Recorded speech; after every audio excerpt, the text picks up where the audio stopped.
I brought my wife home to our son's place. She had just come out of surgery, her eyes wrapped tight in bandages.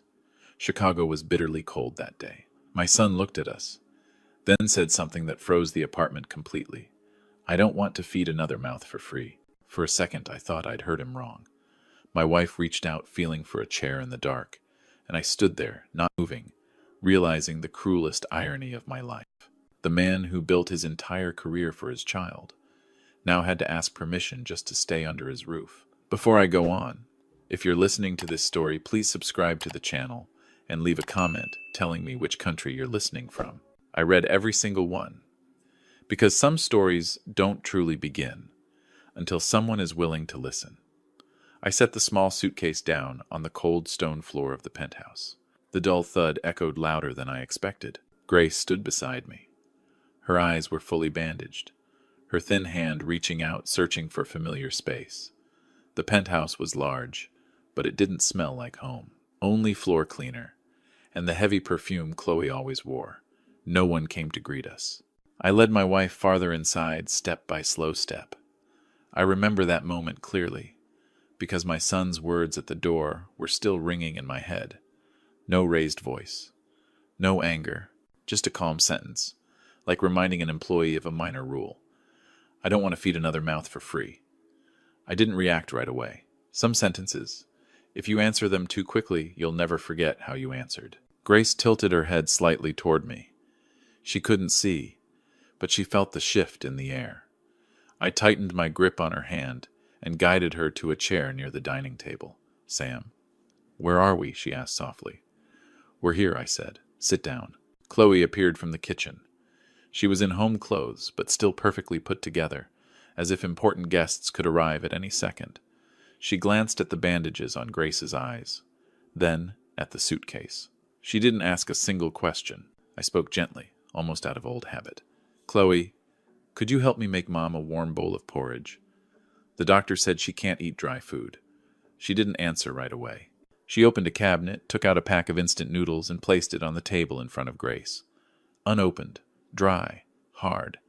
There's no free room service here, she said. If you stay, you take care of yourself. Grace reached forward and touched the packet. She paused, just for a moment. I felt my throat tighten, but I said nothing. I bent down, slid the noodles aside, and poured my wife a glass of water. Tyler walked out of his home office, a stack of neatly clipped papers in his hand. My son looked busy. He always did, even when he wasn't doing anything. If you're planning to stay here for a while, he said, placing the papers on the table, I think we should be clear from the start. He pushed the stack toward me. Across the top, in bold letters, it read, Temporary Living Agreement. I flipped the first page, not because I needed to read it, but because I wanted to see how far he'd prepared. Every line was carefully typed. Dates, terms, blank signature lines. I don't want to feed another mouth for free, Tyler said again, this time looking straight at me. I'm under a lot of pressure. If you stay here, you should contribute. I looked up. Contribute how? He answered immediately, like he'd rehearsed it. Every day you go down to the basement, sort recycling, clean the storage area for my logistics company. Just a few hours. Consider it rent. Grace turned her head toward his voice. She couldn't see her son's face, but I knew she was trying to imagine it. I felt her hand tremble lightly in mine. I looked at my wife, the woman who had walked with me through 3 decades of work, hospitals, sleepless nights. Now she stood in her own child's home, unable to see, being calculated like an expense. I took a breath, not deep, not long, just enough to keep my voice steady. All right, I said. I agree. Both Tyler and Chloe paused slightly. Maybe they expected something else. An argument. Anger. I gave them neither. All we need, I continued, is a quiet place for Grace to recover. I can handle everything else. Tyler nodded, satisfied. Chloe turned away as if the matter was settled. No one asked about the surgery. No one asked if Grace was in pain. That night, I spread a blanket for my wife in the living room. The guest bedroom had been turned into storage for luxury items. I said nothing. I helped Grace lie down, adjusted the pillow under her head. When will they remove the bandages? She asked. In a few days, I answered. She was quiet for a moment, then whispered, I'm sorry, for being a burden to our children. I placed my hand on her forehead. This isn't your fault. I didn't say more. Some things, spoken aloud, hurt more than silence. That night, when the apartment finally went quiet, I sat alone at the edge of the sofa. The lights of Chicago poured through the large windows, cold and distant. I looked at the contract lying on the table. I've signed many documents in my life, some worth millions of dollars. But I had never held a piece of paper that felt this heavy, and I knew this was only the first dinner. After that first night, I understood one thing very clearly. This apartment was bright during the day, but at night there was no darkness more frightening than the indifference of the people living in it. Grace couldn't see anything. 2 white bandages covered her eyes, completely making her the only person in the home who couldn't notice glances, gestures, or the quiet headshakes exchanged between them. That made Tyler and Chloe forget her presence very quickly. And when people forget, they start telling the truth. The next morning, I woke up early. I warmed some water, helped Grace take her medicine on time. I told her it was cold outside, strong wind blowing in from the lake. She nodded, smiling faintly. She trusted me, and maybe she still trusted her son. Tyler and Chloe didn't lower their voices anymore. They talked right at the dining table, less than a few steps away from Grace. No whispering, no hesitation, as if she were just an object placed in the wrong spot. "How much longer until the old woman gets the bandages off?" Chloe asked, scrolling on her phone. "A few days," Tyler replied. "The doctor said recovery should be quick. Then we need to plan ahead," Chloe said. "I don't want this dragging on. A penthouse isn't a nursing home." I stood with my back to them, pretending to wash a glass. The water ran steadily. I heard every word. "Once she can see again," Tyler said, lowering his voice, "we move them to a place in the suburbs. Cheap facility, proper paperwork." Chloe laughed softly. "And the money, my dad's pension," Tyler answered without hesitation. "Enough every month to cover your credit card bills. We're tight right now. You know that." I tightened my grip on the glass. Not from anger, but because I needed to keep it from slipping to the floor. Grace sat there, back straight, hands resting on her lap. She didn't react. She didn't know. And that made me feel colder than the wind outside the window. That evening, as I helped Grace change her bandages and get ready for bed, I reached into my jacket pocket. The small voice recorder rested neatly in my palm. I'd carried it for years, an old habit from my previous line of work. I never thought I'd use it on my own family. "Are you uncomfortable?" I asked her. "No," Grace said. "Just a little tired." I slipped the recorder into the pocket of her sleepwear in a place I knew wouldn't bother her. I moved slowly, gently. "Sam," she said, "you're worried about something." "I just want to make sure I remember everything correctly," I replied. She stayed quiet. She always did when she wasn't sure of the answer. That was how she showed respect. In the days that followed, I started going down to the basement just as promised. Tyler's storage area sat beneath the building, large and sealed off. I worked quietly, sorting trash, organizing boxes. I let them believe I was paying my living fee. At night, I returned to the living room and turned on the recorder. The first time I listened back, I had to stop halfway through. Not because the content was new, but because of the voices. My son's voice, clear, calculating without hesitation. Chloe's voice, cold and quick like she was choosing items from a menu. They talked about timing, about paperwork, about how to close off every possible way the 2 old people might resist. No one mentioned Grace's surgery. No one asked if she was in pain. In the recordings, their parents were referred to only by convenient terms. The old folks, those 2, the problem. I sat, listening under dim light. I didn't get angry. I didn't slam the table. Something else was happening inside me. A deep, heavy silence. Very familiar. It was the same state I used to enter when I had to cut away an entire system to save what remained. I realized a simple truth. Tyler didn't lack money. He lacked boundaries. And Chloe didn't fear guilt. She only feared inconvenience. One night, Grace held my hand as I was about to stand up. "Do you hear them arguing?" she asked. "No," I said. "It's just the wind." She nodded. But I knew she didn't fully believe me. People who can't see. Listen very carefully. And there are sounds you don't need ears to recognize. I listened to the final recording just before dawn. In it, Tyler said something I will never forget. "He taught us to look far ahead," he said. "Now, he can't see anything anymore. I turned off the recorder. For the first time in many years, I saw clearly that my son had chosen to stand on the other side. Not the side opposite me, but the side opposite every value I had lived by. I folded the recorder and slipped it back into my pocket. I looked over at Grace, sleeping peacefully, her face calm in the darkness. I had no doubts left. If they had decided we were a burden to be removed, then I would clean things up first, in my own way. The next morning, I went down to the basement earlier than usual. I carried nothing with me except an old pair of gloves and the silence that had become familiar. After that night, with Tyler's words still echoing in my head, I understood something clearly. I was no longer a guest. I was observing. The warehouse sat deep beneath the building with no windows. Rows of fluorescent lights flickered on, casting cold light over stacks of cardboard boxes piled higher than a man's head. The smell of paper, machine oil, metal, all mixed together. Tyler called it a small operations center. To me, it felt like a room built to keep secrets. I worked slowly, sorting, labeling, pushing carts. I let everyone believe age had slowed me down. Sometimes I asked foolish questions on purpose. Sometimes I misplaced items. No one suspected a thing. No one imagined that the man taking out trash could understand the flow of goods. But some things don't need labels to be recognized. Shipments sealed too carefully. Codes repeating in unnatural patterns. Invoices with altered dates. I didn't need to see everything. I only needed to look long enough.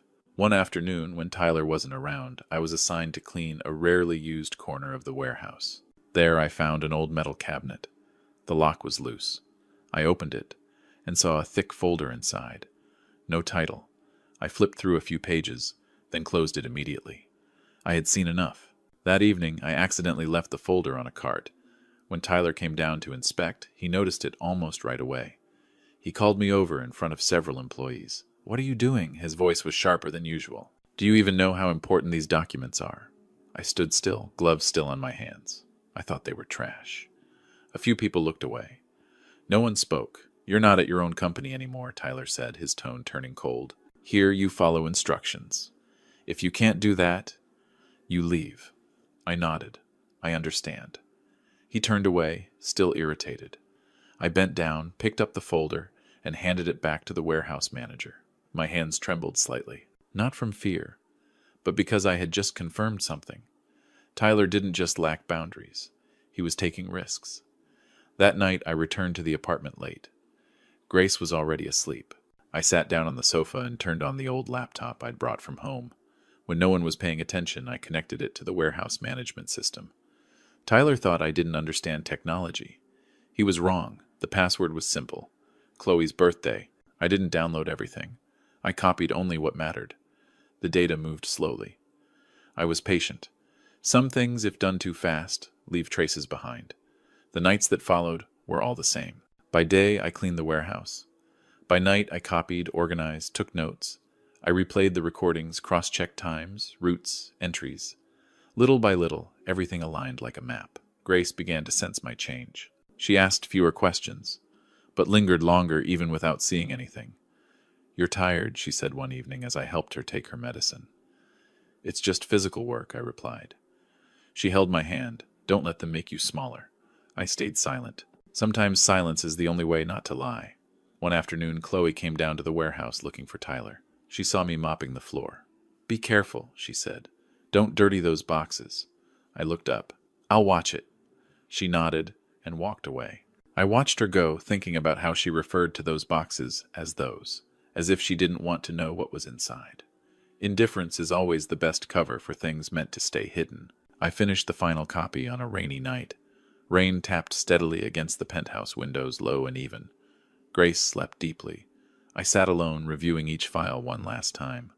I didn't feel victorious. I only felt order returning inside my mind. The next morning, Tyler handed me another list of tasks. He didn't look at me. "Finish these before the weekend," he said. "All right," I replied. He didn't know that everything had already begun slipping out of his control the moment he underestimated the man cleaning up after him. That evening, I stood on the balcony looking down at the city. Chicago lit up window by window. Each one held a different story. I thought of Grace, of the bandages soon to be removed from her eyes, of the moment she would finally see things as they truly were.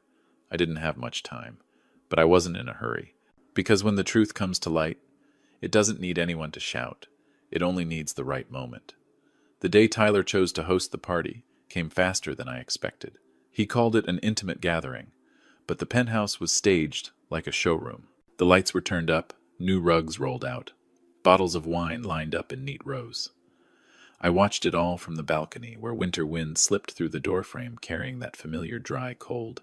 That same day, Grace had her bandages removed. In the morning I took her to the hospital. The doctor worked slowly, carefully. When the final layer came off, Grace blinked a few times, squinting at the light. I stood still. I didn't ask anything. I just waited. "I can see," she said. Her voice was strangely calm. "Clearly," I asked.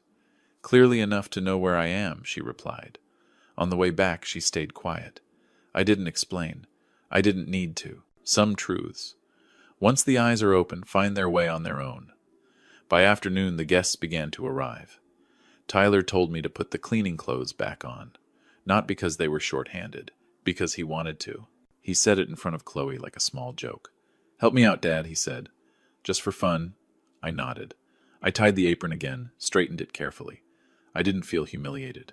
I only felt that everything was moving into the right place. Grace sat on the sofa in a simple dress. She looked around at unfamiliar faces, at her son shaking hands and smiling. She looked at me, then back at him. I saw her gaze linger a little longer. I carried a tray of drinks through the crowd. Conversations about contracts, routes, numbers floated through the room as if they were harmless things. I listened. I remembered. Then I let them go. I didn't need anything more. When Tyler raised his glass and asked for attention, I stood at the edge of the room. "Thank you all for coming," he said. "This contract opens a new chapter for the company." Applause followed. Chloe smiled, confident. Grace stood up. She didn't speak right away. She simply walked slowly toward me. "Sam," she said softly, "come here." I set the tray down. I stepped closer. She looked at me, then at Tyler. This time nothing stood between her eyes and the truth. "What did you make your parents do?" she asked. No raised voice. No tremor. The room sagged into silence. Tyler forced a smile. "Mom, this isn't the time. Answer me," she said. Before he could speak again, the doorbell rang. Not long, not rushed, just 2 steady chimes. Chloe turned. "Who is that?" I checked my watch. Right on time. I walked over and opened the door. 2 men stood there in dark coats. They showed their badges quickly. "We need to speak with Tyler Bennett," one of them said. There was no shouting. No one was dragged away. Only silence, spreading through the room like a wave. Tyler stepped forward, his face stiffening. "What is this about? We need a private conversation," the man said. "Regarding operational activities." Tyler looked around. All eyes were on him. Chloe moved closer, but was stopped by a small, polite gesture. I stood still. I didn't look at Tyler. I looked at Grace. She looked back at me, then at the men in front of her. "You knew this would happen?" she asked. "I knew it was time," I said. Tyler turned to me. For the first time that night, he looked straight at me. No smile. No confidence left. "What did you do?" he asked. I didn't answer. I didn't need to. The guests were asked to leave one by one. No loud voices. No questions. The room grew larger, emptier. When the door closed behind the last guest, the air became heavy. Tyler was invited into the study. Chloe stayed behind, her hands clenched tight. She looked at me, then at Grace. "You were listening in," Chloe said. Grace shook her head. "I just opened my eyes. I gathered the empty glasses." I untied the apron, folded it neatly, and placed it on a chair. A while later, Tyler came back out. He wasn't detained. Not yet. But his face had changed. Like a room with a window suddenly opened, revealing what hadn't been cleared away in time. "You're the one who talked," he said quietly. "I'm the one who had no other choice," I replied. Grace stepped beside me. She placed her hand over mine.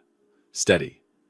You made your choice," she said to Tyler. "Now you have to learn to see the consequences." No one spoke after that. There was no need. When everything settled, I led Grace back out to the balcony. Cold wind brushed past us, but she didn't shiver. She looked out at the city, at the lights below. "I see it now," she said. "Not this apartment, but our son." I nodded. Behind us, the penthouse was silent. A different kind of silence than before. Not indifference, but waiting. And I knew The party was over. But the story wasn't. After that night, the penthouse no longer belonged to us. Not because anyone told us to leave, but because everything that needed to end had ended. When the balcony door closed behind me, I knew I would not come back. The days that followed moved slowly and quietly. Tyler was called in for questioning more than once. There were no loud scenes, no dramatic headlines, just long conversations, questions repeated with careful patience. Chloe packed her things in silence. She didn't look at me. She didn't look at Grace. The confidence she once carried evaporated as quickly as the smell of wine after the party. I took Grace to another place. Not far from downtown, but peaceful. A small room, soft light. She began relearning how to see things again. A teacup, a window, the gray Chicago sky. Each morning she sat by the window, looking a little longer than the day before. "I thought it would hurt," she said once. "But it doesn't. It's just clear." I nodded. Clarity always comes last. One afternoon I received a phone call. Short. Just enough to confirm that everything had reached the end of the legal road. I didn't ask for details. I had submitted what needed to be submitted. The rest no longer belonged to me. I wrote Tyler a letter. Not long. No blame. I didn't use heavy words. I wrote only the truth, the way I had taught him when he was young. I spent my life teaching you how to see people work and consequences. But you chose blindness when it came to kindness and boundaries. Now you have time to learn again. Not because I want you to suffer, but because you need quiet in order to understand. I folded the letter. I didn't know when he would read it, but some letters don't need to be read right away to do their work. The day we left Chicago, the wind was still cold. I held Grace's hand as we walked out of the lobby. A car was waiting. No logo, no display. I opened the door for her and helped her inside. "You never told me," she said as the car started moving. "I didn't think I needed to," I replied. She looked at me, then at the road ahead. "Good," she said. The car passed familiar streets. I watched the city fall behind us like a page being turned. I didn't feel victorious. I just felt light. We moved to live near the lake where mornings are quiet and evenings are still. Grace cared for her eyes each day. I made tea. I read books. No one had to ask permission to stay. No one had to pay to feel at peace. One evening, Grace placed her hand over mine. "Do you regret it?" she asked. I thought for a moment. "No, but I am sad." She nodded. Sadness is what remains of love. We sat there without speaking. Outside, the lake reflected the light slowly. I thought of the penthouse, the warehouse, the words that once sounded harmless. All of it was behind us now. I understood something late, but necessary. True wealth doesn't live in high apartments or brightly lit parties. It lives in eyes that can recognize the value of family and in hands that know when to let go. When night came, I turned off the light. Grace was already asleep. I sat a little longer, then stood up and closed the window. The wind outside was still cold, but inside, it wasn't. My story ends there. No noise, no judgment, just one door closing, and another path opening quiet enough for two old people like us to live the rest of our lives with the clarity we deserve. If you've listened this far, thank you for giving your time to my story. If this story made you pause and think, please press like to support it. Subscribe so you don't miss the next stories, and share it if you believe there are still people out there who need to hear it. This story isn't about wealth or poverty, absolute right or wrong, or winning and losing. It reminds us of something simple. Family is not a place to calculate profit. It is a place to preserve dignity and kindness. When people lose the ability to see the value of their loved ones, they may own many things and still be poor inside. Thank you for listening. May you always keep your eyes clear enough to see what truly matters in your own life.